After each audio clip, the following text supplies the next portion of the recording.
In this section we're going to be looking at multiplication properties of exponents. So to start off, we're going to look at an example. We have 3 to the power of 5 times 3 to the power of 2. We can rewrite this in a more simple form, such as 3 times 3 times 3 times 3 times 3, 5 times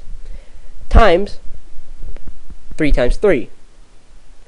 The first set of 3's represents the 3 to the power of 5. The second set of 3's represents the 3 to the power of 2.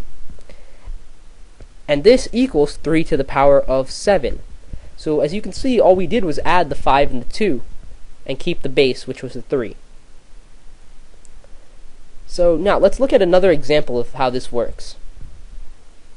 The product of two powers with the same base equals the base raised to the sum of the exponents. This basically means that, let's say we have 6 to the power of 7 times 6 to the power of 4.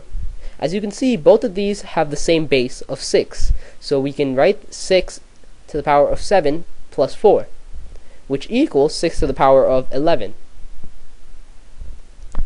We're going to look at another example of this.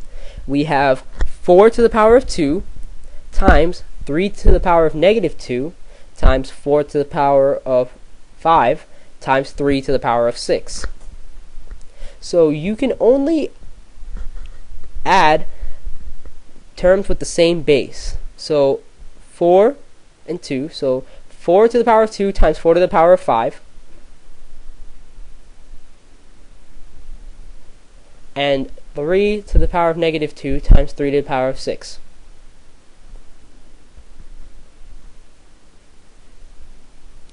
So let's look at the first set. It would become 4 to the power of 2 plus 5, which makes it 4 to the power of 7, times the second set, which would be 3 to the power of negative 2 plus 6, which would make it 3 to the power of 4. You cannot simplify it further than this because they do not have the same base. Now we're going to look at power of a power property. A power raised to another power equals that base raised to the product of the exponents.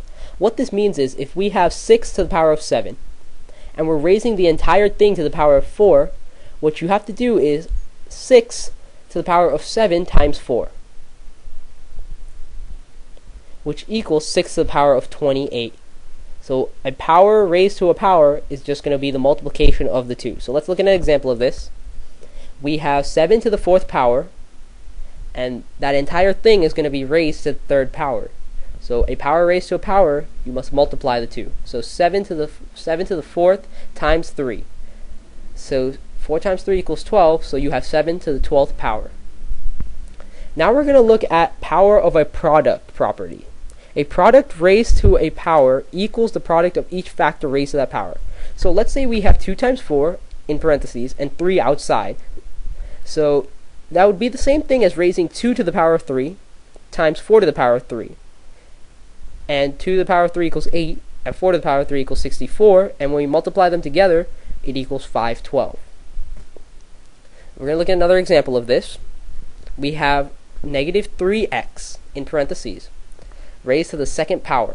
So the entire thing is going to be raised to the 2nd power. So each individual element within the parentheses is raised to the 2nd power. So negative 3 to the power of 2 times x to the power of 2.